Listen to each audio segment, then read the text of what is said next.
Amados, nós estamos pregando uma série de mensagens com o propósito de usar o poder de Deus, de transformação da palavra, para mudar alguma coisa na nossa vida. Você crê que quando você lê a palavra de Deus, coloca no seu coração, alguma coisa muda no seu interior? Você acredita? Diz amém. Amém, glória a Deus. Amados, e é verdade, quando nós cremos no Senhor e falamos com o Senhor, e a fidelidade do Senhor está à nossa disposição, nossa, é precioso. Então nós já falamos que Deus nos ama, nós já falamos sobre a alegria que o Senhor quer que a gente sinta no nosso coração, a paz que Ele tem para nós, a paciência que o Senhor tem conosco e que nós temos que retribuir com os outros também. Nós já dissemos, irmãos, que através da gentileza nós podemos acrescentar algumas coisas na nossa vida, e também sobre a bondade de Deus, que é tão grande, a gente sente, e como filhos dele, nós também precisamos retribuir com o semelhante a bondade. E hoje, a nossa palavra hoje, irmãos, é sobre fidelidade, aquele com quem se pode contar. Amém? Aquele com quem se pode contar. Você pode dizer o nome dele?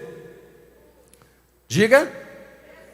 Aquele com quem se pode contar, o nome dele é Jesus, Senhor Jesus, maravilhoso.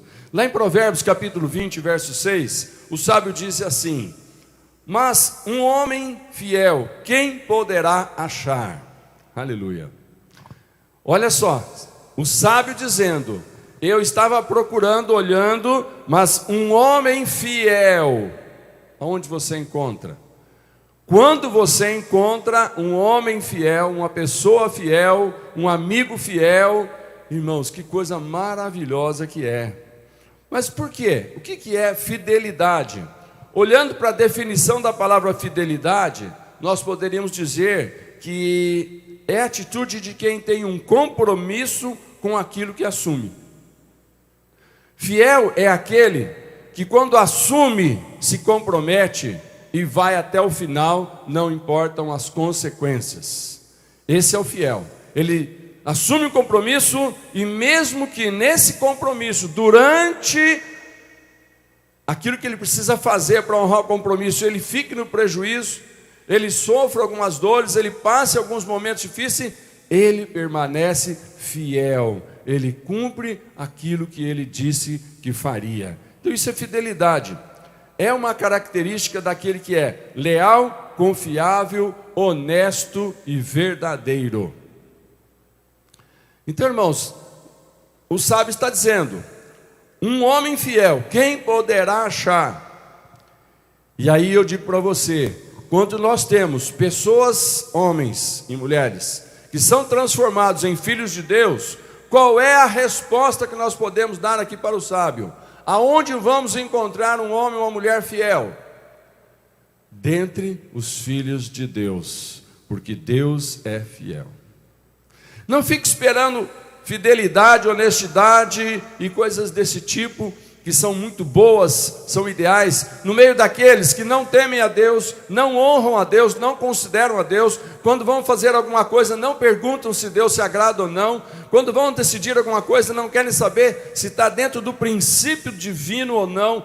Entre esses, irmãos, não há fidelidade. Há interesses que se mudam, e de acordo com os seus interesses, aquilo que ele disse não é bem assim. Você que entendeu mal, não foi isso que eu quis dizer. Esse é o infiel se desculpando.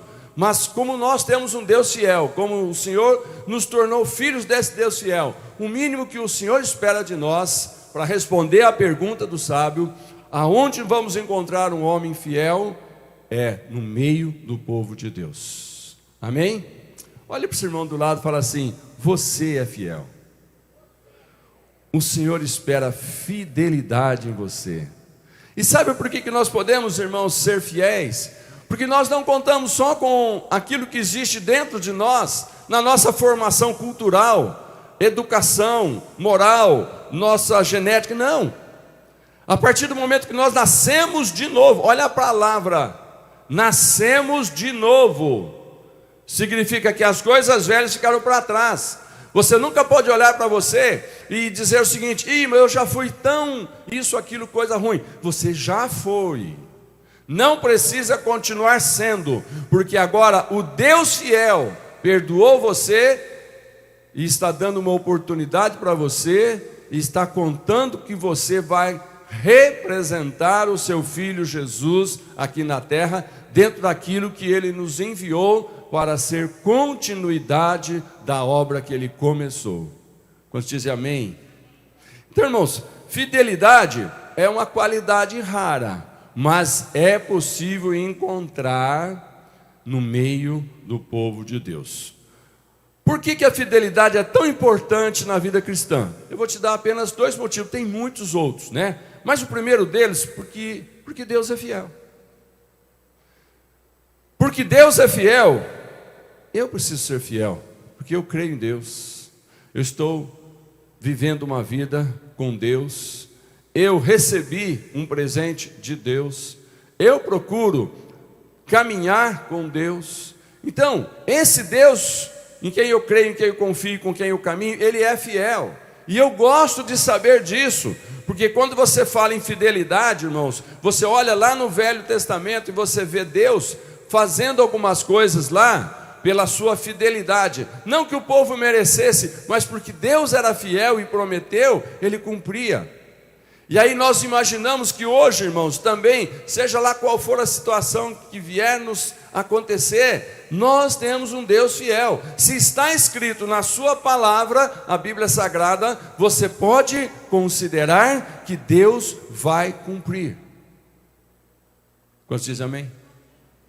Se está na Bíblia, você põe o dedo em cima e diz: isto é verdade. E porque Deus é fiel, Ele vai cumprir essa verdade. Então esse é o primeiro motivo. Lá em Salmo 33, verso 4, nós lemos: pois a palavra do Senhor é verdadeira, Ele é fiel em tudo o que faz. A palavra dele é verdade e Ele é fiel em tudo que faz. Está declarado, registrado e mantido por séculos esse versículo na palavra de Deus. O segundo motivo é que nós devemos ser fiéis, porque torna a vida mais fácil. A fidelidade, irmãos, torna a vida mais fácil, porque a infidelidade causa tantos problemas. Quando você começa uma caminhada com alguém e você precisa que esse alguém seja fiel ao projeto inicial, seja fiel à palavra que te deu, seja fiel à maneira como vocês começaram a caminhar, o propósito da caminhada, como é ruim quando essa pessoa no meio do caminho, por causa de um outro interesse, de uma outra situação, ele quebra a aliança de fidelidade e ele diz: olha, eu até comecei assim, mas eu não vou continuar assim. Mas é terrível quando você tem que lidar com gente infiel, seja lá qual for pessoa, marido fiel, esposa infiel, político infiel, presidente infiel, amigo infiel, patrão infiel. Irmãos, é terrível. Olha aqui que Provérbios 25:19 está escrito: como dente estragado ou pé deslocado é a confiança no hipócrita na hora da dificuldade. Irmãos, um dente estragado na hora de mastigar dói, você não conta com ele. Um pé deslocado na hora de caminhar dói, você não conta com ele. E aí o sábio está dizendo: é igualzinho um infiel. Você pensa que ele é seu amigo, mas na hora da prova ele diz: olha, tchauzinho, estou indo embora. Espera um pouco, mas nós começamos algo junto, que nós só começamos porque nós dois íamos dar conta, mas agora você me deixa sozinho. O infiel fala assim: problema seu, eu primeiro, você que se vire. Isso é terrível. No meio do povo de Deus, irmãos, não pode existir essa característica que é tão comum no meio das pessoas naturais. Sabe, quando nós deixamos a velha vida, quando nós entregamos a nossa vida para Jesus, uma das coisas que nós cansamos é de ser infiel e de conviver com gente infiel. Quando você percebe que você precisa de alguém e não conta, irmãos, não dá vontade mais de continuar com aquela pessoa, com aquela vida, naquela situação. Então, houve um dia, irmãos, que a fé em alguma coisa que não era o Deus verdadeiro nos decepcionou, e nós abandonamos isso, e nos apegamos à fé no Deus Todo-Poderoso e verdadeiro, porque Ele é fiel, e pode alimentar essa fé, porque você nunca vai encontrar Deus num versículo mais lá para frente na Bíblia dizendo: me desculpa, porque quando eu escrevi isso era de um jeito, mas agora a situação mudou, perdão. Estou me lembrando que um dia perguntaram para Jesus a respeito de muitas coisas que Deus tinha dito que era, e eles falaram: vai continuar sendo assim? Porque, olha, Deus pôs algumas regras aí que são difíceis. Você se lembra o que Jesus respondeu? Eu não vim mudar nem revogar aquilo que o Pai colocou como princípio. Eu vim cumprir toda a lei. Mas, ok, aquilo que você não conseguiu cumprir, Jesus cumpriu. E agora, se você está em Jesus, mesmo que você não está conseguindo, o teu Senhor conseguiu, e a bênção vale para você. Amém, irmãos? Porque Jesus é fiel. Amém? Então, esses dois motivos: primeiro, porque Deus é fiel; segundo, porque é muito ruim conviver com gente infiel, dificulta. Mas eu vou rapidamente falar aqui para vocês alguns princípios, ou seja, algumas características de fidelidade. A primeira característica é: cumpra as suas promessas. Olha para o irmão e fala assim: fez alguma promessa, irmão? Cumpra. Se fez promessa, cumpra. Provérbios 25:14 diz assim: quem promete e não dá é como nuvem e o vento que não traz chuva. Aí. Você olha, está ventando, né? A nuvem está lá baixando, está ficando escurinho, e você está com um calor grande, e aí você fala: vai chover, olha o vento, que brisa gostosa, tal. Aí aquilo passa e não cai a chuva. Então, parecia que vinha, mas não veio. Então, irmãos, cumpra a sua promessa, porque quem promete e não dá é como nuvem e vento que não trazem chuva. Agora, você não precisa responder, tá? Mas será que nós somos realmente fiéis? Em tudo? Ou nós somos parcialmente fiéis? Parcialmente. Quase tudo. Ainda não cheguei no ponto. Veja bem, pequenos detalhes que às vezes indicam aonde nós vamos chegar se nós continuarmos fazendo e não mudar. Por exemplo, você tem um negocinho com alguém lá e ele fala: olha, fica tranquilo que hoje eu deposito, beleza? Aí a pessoa fica o dia inteiro olhando o saldo e você não depositou. Uma coisa pequena, não deu, tá? Mas você não prometeu, a pessoa contou com aquilo, fez outras coisas, já talvez prometeu até para outras pessoas, e é só um negocinho que, mas não deu, falou que ia fazer e não fez. Te ligo amanhã, viu? Ok? Beleza? Te ligo mais tarde, ok? Beleza? Passa o dia, chega amanhã e não liga. Não é uma coisa tão simples, mas não é uma infidelidade. Disse que ia fazer, por que não fez? Disse que ligava, por que não ligou? Disse que depositava, por que não depositou? Ok? Então, irmãos, são pequenos detalhes que são coisas que a gente diz que vai fazer, mas se a gente não faz essas coisinhas pequenas, irmãos, nós não podemos nos sentir fiéis, como Deus é fiel conosco. Lá em Provérbios 20:25, promessas não cumpridas, irmãos, elas geram ressentimentos. Olha só: é uma armadilha consagrar algo precipitadamente e só pensar nas consequências depois que se fez o voto. É uma armadilha você achar que vai dar para fazer e prometer fazer, e depois você não mediu as consequências, mas foi por algum outro motivo, diz: não, pode contar comigo, não, pode deixar, eu vou fazer, eu vou lá, eu vou, entende? Então, é uma armadilha que a gente cai muitas vezes, porque naquele momento do envolvimento, a gente quer agradar a pessoa, a gente quer se sair bem, a gente quer parecer correto, parecer honesto, parecer fiel, mas depois que passa, a gente não é. Aí olhando lá para Eclesiastes capítulo 5, verso 5, o versículo diz que é melhor não fazer voto do que fazer e não cumprir. Uau! Irmãos, nós estamos num ano de eleição, né? É um ano de muitas promessas, né? É um ano que você vai ver muita gente dizendo que vai fazer isso, vai fazer aquilo, vai fazer outro. Mas é um ano também que você vai pegar essas mesmas pessoas em anos anteriores dizendo que fariam e até hoje não fizeram. Pessoas que de repente não iam fazer, nunca daquele jeito, estão fazendo. O que é isso, irmãos? Pessoas infiéis, dente estragado, pé deslocado. Dá para confiar? Filho de Deus não pode ser assim. Irmãos, o poder para mudar a sua vida está em quando você pega a porção da palavra de Deus que diz como que nós temos que ser e a gente muda o nosso caráter. A gente muda a nossa atitude. Sabe? Mas eu não tenho força. Pede e o Senhor te dá generosamente. Aleluia por isso. Jesus pega um dia, conversando com os discípulos, ele fala assim lá em Mateus 5,37, que o sim de vocês seja sim, e o não, não, pois qualquer coisa a mais que disserem, vem do maligno. Aleluia. Olha para o irmão do lado e fala assim: honre as suas promessas cumprindo a sua palavra.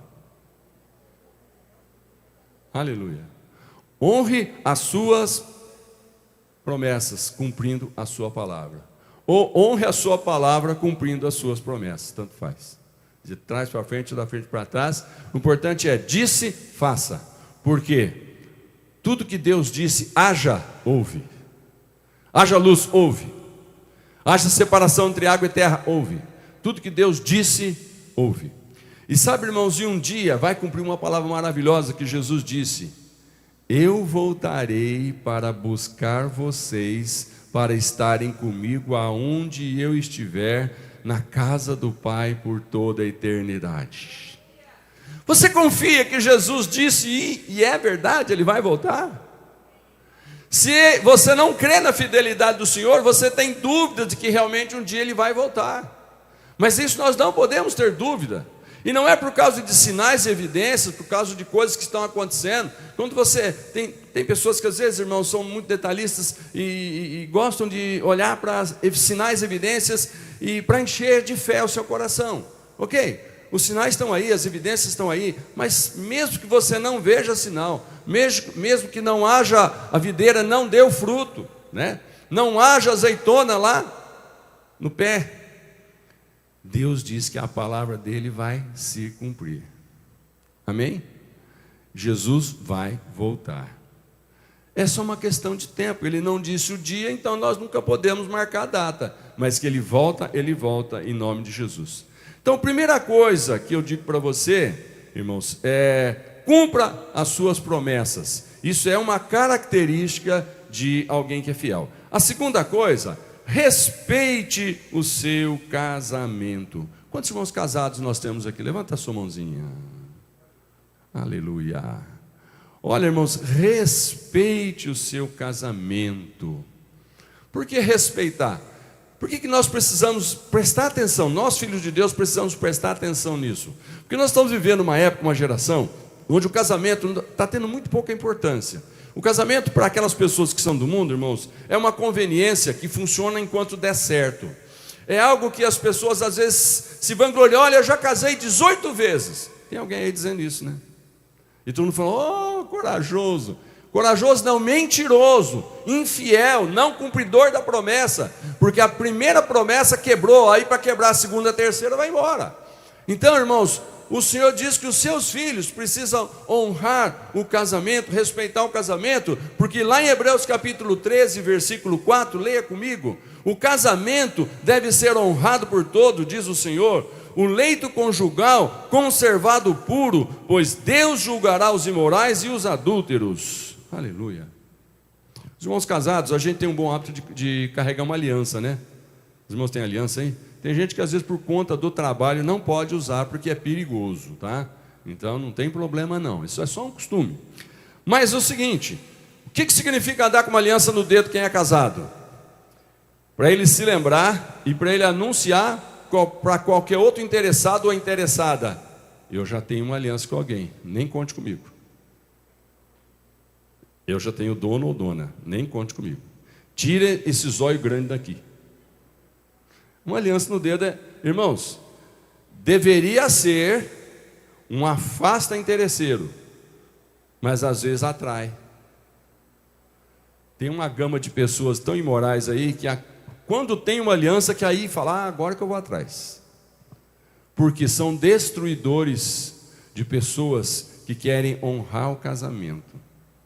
Mas entre os filhos de Deus, irmãos, pode ser que você veio de uma geração, você saiu de uma sociedade, você veio de uma família onde ninguém honrou e respeitou o casamento, tiveram muitos divórcios, muitas separações, muita tristeza e tal, mas você nasceu de novo. Deus não olha mais para você e para a sua família quando se fala em questão de erros. Deus olha para você, que agora você é um filho dele, e o casamento precisa ser honrado, porque Deus diz que existe bênção para quem honra. Pastor, mas às vezes existe um preço muito caro. Ok, Jesus pagou o caro para honrar a promessa que o Pai fez para Satanás lá no jardim. Você enganou o primeiro casal, mas da semente da mulher que você enganou vai nascer um que vai pisar na tua cabeça. E nasceu Jesus.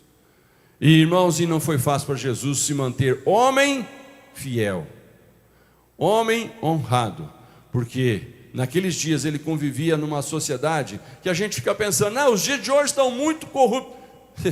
É que a gente não viveu naquela época, que cada época teve o seu momento, teve a sua dificuldade. E Jesus na época dele, irmãos, o diabo não poupou nada. O diabo jogou tudo que é bomba em cima de Jesus que tinha na época. Tudo que é artimanha, tudo que é artifício. Quando você vê algum filme sobre Jesus, alguma coisa que passa aí contando a vida de Jesus, você olha e fala assim, meu Deus, como foi difícil para esse homem, Jesus, ser fiel. E no tocante a casamento, Jesus não passou por isso. Mas, irmão, quem está casado, honre o seu casamento. Por quê? A fidelidade, irmãos, agrada ao Senhor. Mas fidelidade é uma opção. Não depende do que o outro faz. Fidelidade é uma opção que você faz. A outra pessoa pode não estar correspondendo à fidelidade que você gostaria que ela também tivesse com você no seu casamento. Mas isso não te dá direito de você ser infiel com a desculpa de só estou devolvendo o troco. Não é assim. Para os filhos de Deus, não. Ok? Eu estou falando de coisas que às vezes alguém diz, mas o pastor, fica difícil. Não fica difícil quando você está na dependência do Espírito Santo, que é por isso que Jesus disse que Ele mora conosco e Ele nos dará entendimento, força, sabedoria, coragem, ousadia e poder. Amém? Quantos contam com a ajuda do Espírito Santo para permanecer fiel? Amém? Então, irmão, seja lá o que for, esse segundo ponto, honre o seu casamento, mostra princípio de fidelidade na vida de uma pessoa. Quando você for colocar alguém em alguma posição, analisa essa questão. Essa pessoa respeita e honra o seu casamento? É alguém confiável. É alguém confiável. Pode colocá-lo, que ele tem princípios de Deus no seu coração. Terceiro ponto, utilize os seus talentos. Alguém aqui se julga que não tem nenhum talento? O que é talento? Vamos encarar talento como uma habilidade que você tem para fazer alguma coisa bem feita ou talvez melhor do que o outro. Habilidade, irmãos, é aquele dom que Deus dá para que você que tem o dom, a habilidade, você possa fazer o que eu não consigo, mas eu preciso que alguém faça. E você que tem o dom, você que tem a habilidade, Deus te capacitou a fazer melhor do que eu, Porque aí eu procuro você quando tiver que fazer isso. Eu não preciso tentar fazer o que eu não sei, quando você sabe fazer. Então, dom, habilidade, são capacitações que Deus coloca no meio do seu povo. E uma coisa linda, quando se fala em igreja de Jesus, que o Senhor distribuiu, o Espírito Santo distribui no meio de uma igreja como essa, né? Cada um dos irmãos aqui, você está sentado aqui agora, se alimentando com uma habilidade que Deus me deu, de ler na palavra e compartilhar com você. Isso é uma habilidade que Deus me deu, eu louvo a Deus por isso, ok? Mas irmão, você também tem uma habilidade, você também tem um dom, e o teu dom, escuta o que eu vou falar com muito amor, não é ficar sentado nessa cadeira. Essa cadeira te acolhe nesse momento só para você desfrutar do meu dom. Eu te agradeço por você estar sentado nessa cadeira. Vocês que estão assistindo a transmissão, vocês que ainda vão assistir esse culto gravado, eu agradeço porque eu estou podendo exercer o meu dom de compartilhar a palavra. Mas cada um que está me ouvindo aqui, diz amém. Deus te deu uma habilidade e Ele espera que você faça aquilo que Ele te deu para fazer. E quando nos unimos como membros num corpo, a Bíblia compara a igreja como membros de um corpo. Então, numa mão, por exemplo, cada dedo tem um tamanho, porque cada dedo tem uma função. Os pés, mesma coisa, cada membro do corpo tem uma finalidade. Então você não pode, de repente, pegar um membro que não foi feito para aquilo, para usar outra coisa. Você até pode bater um prego com o cabo da chave de fenda, mas o que foi feito para bater prego? Martelo. Então tem alguém, irmãos, que é a ferramenta apropriada para fazer cada coisa. E quando nós nos reunimos, aquilo que a Bíblia diz, um tem profecia, outro tem o dom de cura, outro tem o dom de discernimento, enfim, cada um tem uma habilidade. E quando a gente se une e dá a oportunidade, e eu quero que os irmãos comecem a pensar que Deus te deu um dom, e a igreja é o lugar de você usar o dom. Tem pessoas que às vezes têm habilidade, mas não tem como exercer a habilidade.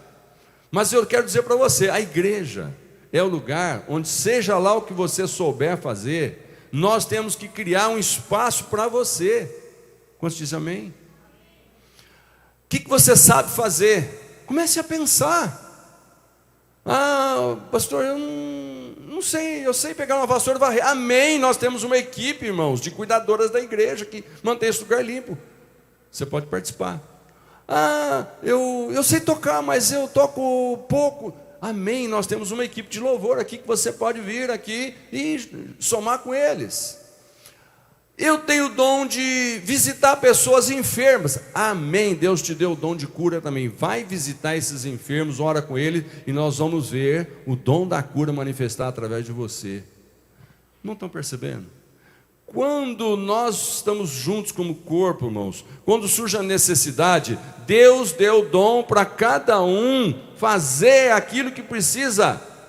Então, aquele que não tem o dom, não adianta fazer. Ele pode até fazer, quando não tem outro que faça, mas não vai ficar bem feito, do jeito que aquele que Deus deu o dom. Então, nunca pense que você não tem nenhum dom, porque Deus foi fiel com você. Quando você fala Deus é fiel, você tem que entender, Deus é fiel e Ele distribui fielmente, igualmente, para cada um de nós uma habilidade. Posso dizer amém? Então, o meu desafio para você é, o que você sente que faz melhor e que gostaria de fazer no reino de Deus? Faça.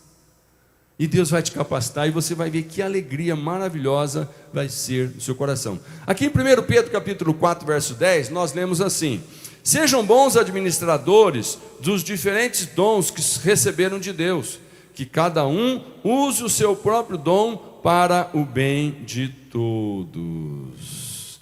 Que cada um use o seu dom para o bem de todos. É interessante que muitas vezes a gente pensa que dom que Deus nos deu, é aquilo que a gente faz e a gente se sente bem. Você não pensa assim?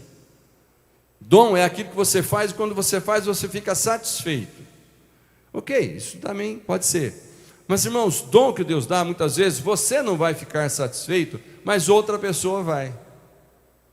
Então, dom é uma habilidade que Deus dá, não só para a gente ficar satisfeito, se sentir bem, mas para que use o seu próprio dom para o bem dos outros. É o que diz esse versículo da palavra.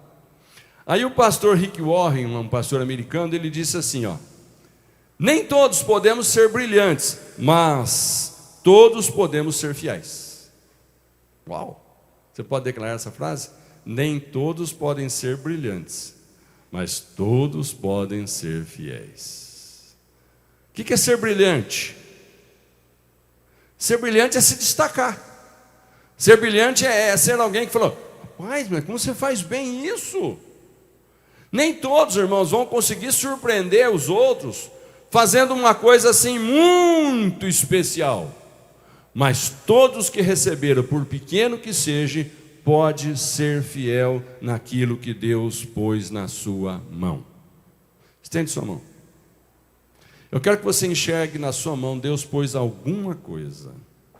Fale com o Senhor agora. Senhor, deixe bem claro comigo que isso que o Senhor pôs, eu sei para que foi. Foi para usar, para abençoar outras pessoas. Amém? Muitas vezes, irmãos, a gente pensa que isso que Deus pôs, porque não serve para a gente, eu não vou nem ligar mais para isso. Não. Pode ser que você não sinta que não sirva para você, mas tem alguém precisando. Foi por isso que Deus pôs você para fazer. E a coisa mais gostosa é quando nós somos instrumentos na mão de Deus. Quem é que já se sentiu instrumento nas mãos de Deus em alguma situação? Eu acho que todos vocês podem levantar a mão, porque, olha, Deus sempre usa a gente, sabe? Você é um instrumento nas mãos de Deus. Às vezes você nem imagina, seja lá qual for o trabalho que você faz, às vezes um telefonema que você atende, a maneira que você atende, a solução que você apresenta, a esperança que você coloca, a informação que você passa, irmãos, é um instrumento de Deus.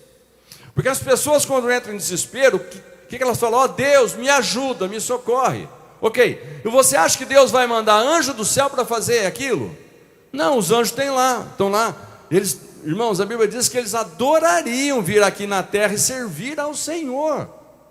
Porque lá no céu a função dos anjos é servir ao Senhor. Mas o Senhor determinou: vocês me servem aqui no céu, porque lá na terra eu tenho os meus filhos. Não vem anjo aqui tirar a sua oportunidade de servir. Amém? Então, que ele se sinta honrado por Deus. Muitas coisas ainda não aconteceram, porque alguém ainda não se mobilizou para fazer. Nós poderíamos ter vários ministérios aqui nessa igreja, irmãos, mas nós não temos ainda porque alguém não se levantou para usar o dom e o talento que Deus te deu, pensando que você não tem espaço, mas tem. Dentro do que nós estamos pregando agora, Deus é fiel de te dar, e nós como igreja temos que ser fiéis em te dar a oportunidade para servir. Então seja lá qual for o dom que você tem, se Deus te deu, é porque Ele precisa que seja usado para a sua honra e glória. O quarto ponto: aproveite o tempo ao máximo. Lá em Efésios 5,15 diz: portanto, prestem atenção na sua maneira de viver. Não vivam como os ignorantes, mas como os sábios. Os dias em que vivemos são maus. Por isso, aproveitem bem todas as oportunidades que vocês têm. Os dias em que vivemos são maus. Por isso, aproveite as oportunidades que Deus dá todo dia. Quantas horas tem a semana, irmão? Faz a conta. 7 vezes 24... 168. 168 horas por semana. Você trabalha quantas horas no seu emprego para ganhar o seu pão? Ok, faz a conta. Eu não sei, cada um tem um tanto. O que sobrou? Tem um tanto que é para dormir. Deus abençoa o teu sono, amém? E o resto? É um tempo para servir. Ok? Então, um tempo para você descansar, um tempo para você ganhar o teu sustento, e um tempo para você abençoar a tua família, abençoar o reino de Deus, servir. Agora, o que a gente faz? Com o tempo do trabalho, irmãos, a gente sabe que muitos dizem, não, é sagrado, amanhã é segunda-feira, pode estar chovendo de balde, pode estar relampeando, eu tenho que levantar, eu vou chegar molhado no emprego, mas eu não posso faltar, ok. Mas de repente, irmãos, é dia de culto, e o dia não está muito bonito para vir na igreja, está gostoso para ficar na cama. Não vou falar mais nada. Você pode então, irmãos, fazer 3 coisas com o seu tempo. Primeiro, gastar. Segundo, desperdiçar. E terceiro, investir. Ok? Repete comigo: gastar, desperdiçar e investir. Gastar, desperdiçar e investir. Qual é a melhor coisa a fazer com o tempo? Investir. Mas invista em coisas, irmãos, que mesmo que você passe, aquilo continue. Mesmo que você acabe, o que você fez com o tempo que Deus te deu permanece. E sabe de uma coisa maravilhosa? Quando você fala de Jesus para alguém, e esse alguém diz, sim, eu recebo o Senhor, o que acontece com essa vida? Pode falar. Nasce de novo. Essa vida morre? Fisicamente sim, mas esse nasceu de novo espiritual tem fim eterno. Naquele dia, você vai encontrar no céu com aquela pessoa que você ganhou, com o seu testemunho, com a sua palavra, com o seu trabalho, com o seu tempo investido com aquela pessoa. Um dia Deus vai falar assim, tem uma recompensa para você aqui. Porque enquanto estava na terra, você investiu aquele tempo abrindo a palavra, compartilhando a palavra, fazendo uma oração, muitas vezes deixando de tomar uma refeição, porque você foi atender um necessitado, enfim. Tudo aquilo que nós investimos o nosso tempo, naquilo que traz resultado eterno, um dia, irmãos, nós vamos colher esse fruto. Então, o conselho para esse 4º ponto, irmãos, aproveite o tempo ao máximo para investir nas coisas que são para a eternidade. Muita gente investe para ganhar dinheiro, para comprar um carro, para comprar uma casa, para comprar uma chácara, para fazer coisas aqui na terra. Ele morre e ficou tudo aí. Ele não vai mais desfrutar. Então, irmão, invista o seu tempo naquilo que quando você passar, alguém vai desfrutar, mas você também vai desfrutar em nome de Jesus. 5º ponto, fique ao lado dos seus amigos. Fique ao lado dos seus amigos. Provérbios 17, verso 17 diz assim, o amigo ama sempre, e na desgraça ele se torna um irmão. Um amigo ama sempre, e na desgraça ele se torna um irmão. Cultive lealdade pessoal. Cultive isso, irmãos. Uma pessoa fiel, irmãos, ela sempre vai ficar ao lado dos seus amigos, mesmo que ela não aprove os seus erros. Ficar ao lado de amigos que estão errando, muitas vezes não significa que você está aprovando os erros dele. Ficar ao lado de um amigo que está errando, às vezes é uma oportunidade para você, amigo verdadeiro. Ele está errando, você sabe disso, mas Deus vai te dar uma oportunidade de abrir os olhos dele e ele vai parar com esse erro. Quantos diz amém? Então, o amigo verdadeiro é aquele que não fica junto só quando o interesse é comum e traz lucro e traz vantagem. Mas o amigo verdadeiro é aquele, na hora do bem bom, todo mundo está na festa, mas na hora de pagar a conta, ele abre a carteira e ajuda.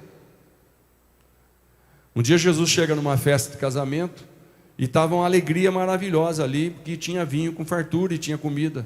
Mas eis que chega um momento em que acabou o vinho. E é interessante que nenhum dos convidados disse, olha, eu tenho uma garrafa lá em casa, eu tenho uma botija lá em casa, eu vou lá buscar para a gente continuar aqui. Não, ninguém. Mas tinha um amigo do noivo que foi convidado e foi lá honrar o noivo, que mandou encher de água aquelas talhas de pedra e transformou em vinho. Fala o nome dele. Esse é meu amigo, é seu amigo. Amém? E esse amigo, irmãos, ele fica sempre do meu lado e do seu lado. Continua sempre do lado desse amigo, em nome de Jesus. 6º ponto. Gerencie o seu dinheiro. Fidelidade, irmãos, gerencie o seu dinheiro. Lá em Lucas 16:11 diz assim: pois, se vocês não forem honestos com as riquezas deste mundo, quem vai pôr vocês para tomar conta das riquezas verdadeiras? Se você quiser ser fiel, irmãos, você precisa ser um administrador fiel dos recursos que você pode pôr a mão aqui na terra. Um administrador fiel de recursos, irmãos, ele começa muitas vezes administrando um pequeno recurso. Deus põe um pequeno salário na sua mão. Como é que você administra isso? Porque é pouco, joga fora? Não. Você aprende a administrar. Jesus falou: quem é fiel no pouco, vai se tornar confiável para que Deus coloque muito. Mas quem não é fiel no pouco, não tem o porquê Deus confiar grandeza nas suas mãos, que quando o infiel pega do pouco e desvia, quando for muito, o rombo vai ser muito grande. E aquilo que de repente é pouquinho, alguém não percebe, quando ele puser a mão numa coisa grande e o roubo for muito grande, vai dar problema, vai para a cadeia, vai ser enxovalhado por todo mundo como um corrupto, como um ladrão, como um malandro, como um oportunista, e vai por aí. Então, irmãos, presta atenção, Deus nos testa às vezes colocando pequenas coisas na nossa mão e fica observando como é que a gente reage. Como é que o filho dele está aprendendo a ser fiel? Deixa eu pôr um pouquinho na mão dele para testar. E aí, irmãos, se ele for fiel no pouco, a palavra de Deus diz: no muito ele será colocado. Quantos dizem amém? Se você não for fiel nos recursos materiais, Deus não vai lhe conceder recursos espirituais. Aqui tem uma comparação. Muitas vezes alguém quer ser cheio do poder de Deus. Quem aqui quer ser cheio do poder de Deus? Dá um glória a Deus aí. Fala: eu quero o poder de Deus na minha vida. Aleluia. O que é o poder de Deus na sua vida? O poder de Deus na sua vida é aquilo que quando você usa, o diabo treme e sai de perto e não tem argumento. O poder de Deus na sua vida é você ter o poder para dar um testemunho num teste de fidelidade. Seja lá aí qual for, em qual área nós já falamos. Poder de Deus na nossa vida é uma força sobrenatural que vem de Deus sobre nós para nos capacitar a fazer algo assim grandioso. Todo mundo quer, irmãos. Porque o poder de Deus é algo do céu, estrondoso, que o diabo estremece. Então uma igreja, irmãos, tem que buscar ser cheia do poder de Deus, amém? Entra um endemoniado aqui, você fala em nome de Jesus, sai fora, ele cai. Entra um enfermo aqui, você ora por ele, ele sara. Nós tivemos um momento aqui, a irmã Karine estava orando por alguns enfermos. Quantos acreditam que essa oração vai curar o enfermo? Acredita, irmão? Ou você acha que nós oramos aqui só para cumprir uma formalidade? Irmãos, são muitos os momentos durante o dia, durante a nossa vida, que nós somos testados de ver se o poder de Deus, que nós tanto pedimos, está na nossa vida, quando nós assim, simplesmente vamos orar por alguém. Às vezes você tem a oportunidade de orar por um endemoniado, e a pessoa fala: não, vou chamar o pastor, vou chamar meu líder, vou chamar um crente mais antigo. Que isso? Quem que ficou sabendo do problema? Você, por quê? Deus falou assim: agora é o teu teste, que o meu poder está em você. Então, irmão, não é hora de fugir. Seja lá qual for a situação que Deus colocar na sua vida, Deus vai te capacitar a usar esse poder para você cumprir o teu propósito. Simplesmente, irmão, pela fé, ora e deixa Deus fazer o resto. Uma coisa gostosa é saber que nós não precisamos saber tudo. Nós não precisamos ter tudo. Nós só precisamos ter fé.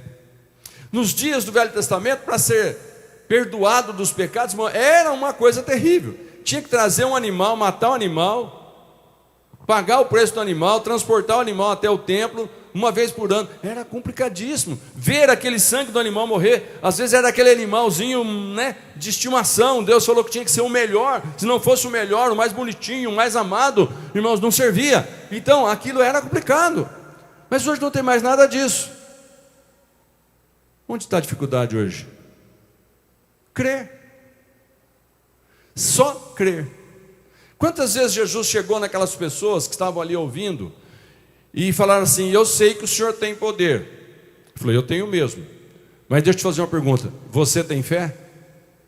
Porque o meu poder só se manifesta aonde tem fé. A Bíblia diz que muitas pessoas, irmãos, estavam doentes nos dias de Jesus, mas nem todos foram curados. Na cidade de Nazaré, então, onde ele foi criado, você vê Jesus chegando naquela cidade e as pessoas dizendo: mas isso aí é o filho do carpinteiro. Isso aí é Jesus que brincava de carrinho de rolimã com a gente na rua. Isso aí é Jesus que jogava bola com a gente. Isso aí é Jesus que apanhava a fruta, pulava no pomar dos outros. É ele mesmo. Ele cresceu. E agora o poder de Deus está sobre ele. Você acredita? Ah, não sei não. Então lá em Nazaré, muita gente, irmão, podia ter sido curado, não foi, porque não acreditou. Hoje acontece a mesma coisa. Muita gente poderia ser curada, mas não é, porque não acredita.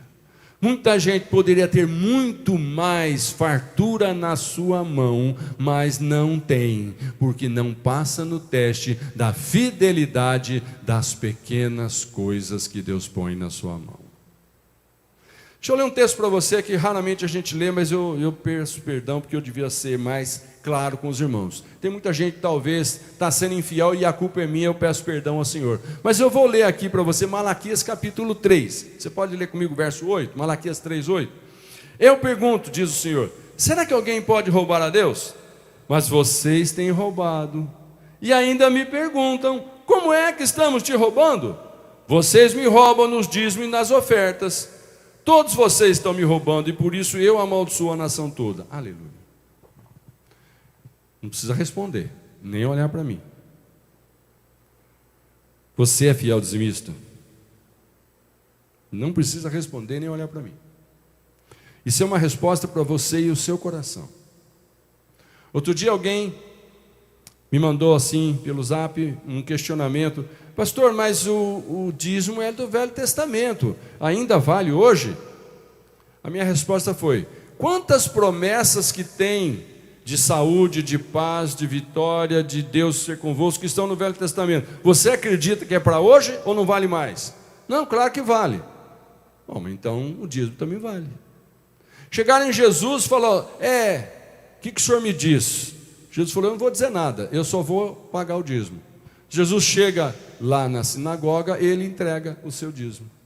Fala para os seus discípulos: entrega. Bom, se você vê Jesus cumprindo, você chega em que conclusão? Não acabou. É princípio de teste de fidelidade que Deus faz na vida dos seus filhos.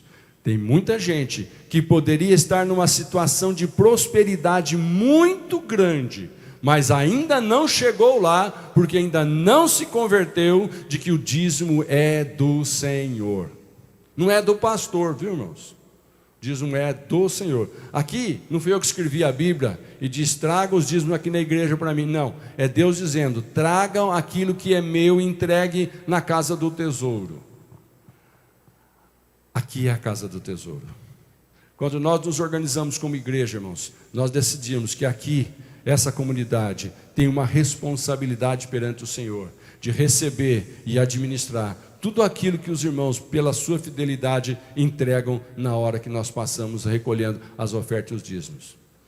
Uma outra coisa: não cabe ao dizimista administrar o que ele disse que é de Deus. Deixa que Deus administre. Ah, mas e os infiéis? Problema do dono do bem com o administrador do bem. Se tem infiéis, claro que tem. Onde tem homem tem infidelidade, irmão. Claro que tem. Mas aí qual é o problema? Porque existe infiéis na administração daquilo que você entrega para Deus. Porque existe alguém que é infiel e não está fazendo bom uso, você vai ser infiel. Isso é desculpa que Deus aceita para você não entregar, só porque quem vai administrar você não confia? Não é. Quantos entendem? Então, irmãos, hoje nós estamos falando sobre fidelidade. Coloca no seu coração, eu quero ver os irmãos prosperar, gente. Eu quero ver essa igreja crescer. Eu quero ver os irmãos nadar de braçada no mar de bênçãos que Deus tem para nós. Eu não acredito, irmãos, num Deus com a mão mirrada. Eu não acredito num Deus que está passando dificuldades com a pandemia, por isso não pode abençoar mais o seu povo. Não. Eu acredito num Deus de fartura. Num Deus, irmãos, que está lá guardando nos seus depósitos algo que você podia estar administrando com as suas mãos, mas estão guardadas nos depósitos do céu, até o dia que Deus falar assim: agora é confiável, vai e administra. Quando diz amém? Dá glória a Deus. Sétimo ponto, vai até 8 para acabar, trabalhe melhor. Trabalhe melhor. Lá em Colossenses 3:23 diz: o que vocês fizerem, façam de todo o coração, como se estivesse servindo ao Senhor e não às pessoas. Como que o seu trabalho pode afetar a sua fidelidade? Como que o seu trabalho afeta a sua fidelidade? Lá em Lucas 16:10, Jesus falou assim: quem é fiel no pouco, também é fiel no muito. Irmãos, a nossa fidelidade pode ser afetada em muitas áreas. Ela pode ser afetada por coisas pequenas. Por exemplo, no trabalho. Você faz o seu trabalho com o melhor que você pode? Você que atende um cliente, atende dando o melhor que você tem?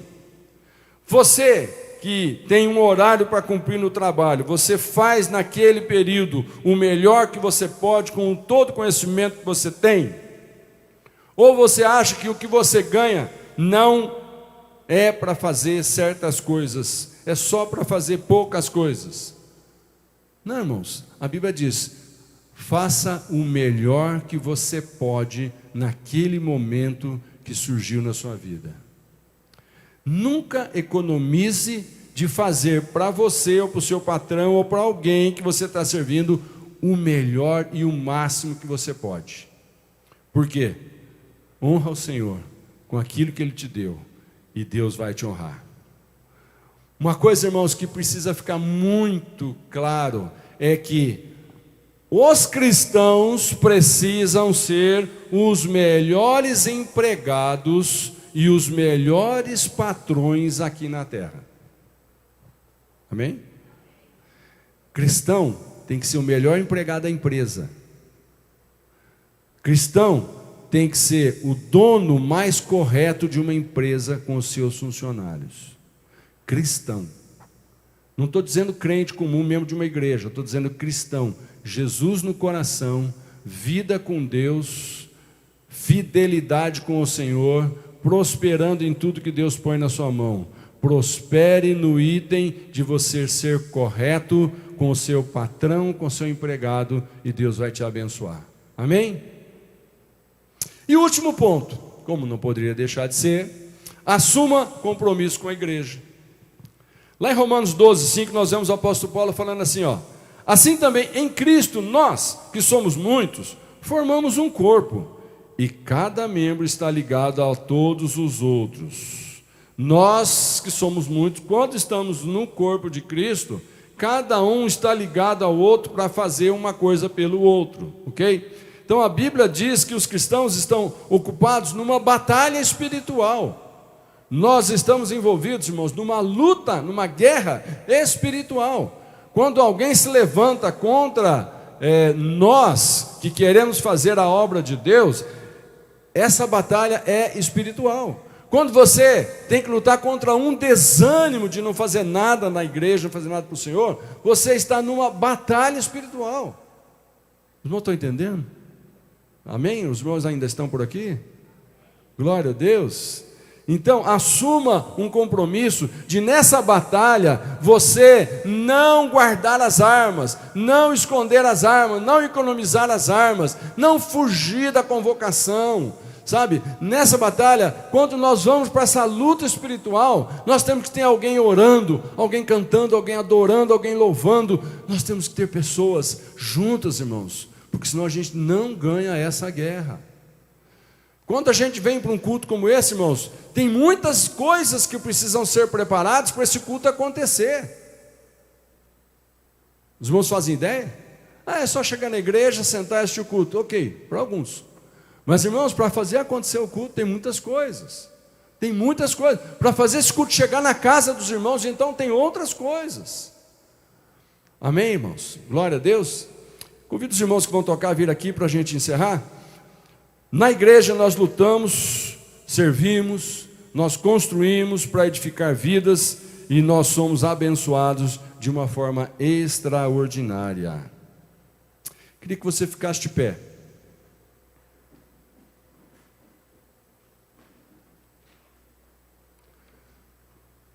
Glória a Deus.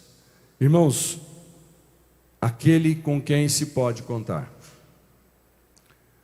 O nome dele é, mas o nome dele pode ser o seu nome também. Aquele com quem você pode contar, pode ser o irmão que está do seu lado. Aquele com quem você pode contar. É gostoso saber que Deus você pode contar sempre. Mas nós temos que também poder contar uns com os outros. Ao sair daqui, não entenda que o seu tempo da semana com Deus já foi cumprido. Não entenda isso. Não entenda que você veio aqui para só nesse momento se sentir amado. Só nesse momento você se sentir que fez alguma coisa para Deus. Durante a semana toda, assuma um compromisso de honrar a Deus aonde você estiver. Eu louvo a Deus porque cada um aqui, amanhã na segunda-feira, vai estar espalhado por essa cidade, cada um na sua função. Cada um na sua função. Não pense aqueles irmãos que são aposentados, ou que às vezes estão doentes, que amanhã você é inútil. Não. Deus não tem filhos ou servos inúteis. Deus usa todos. A questão é, o que você vai fazer depois que você sair desse momento, onde juntos nós estamos adorando ao Senhor? Nós estamos fazendo alguma coisa aqui, amém? Nesse momento. Mas está acabando esse culto. Mas não vai acabar o que você vai continuar fazendo. Vai falando com Deus o que você vai continuar fazendo ao sair daqui, durante a semana.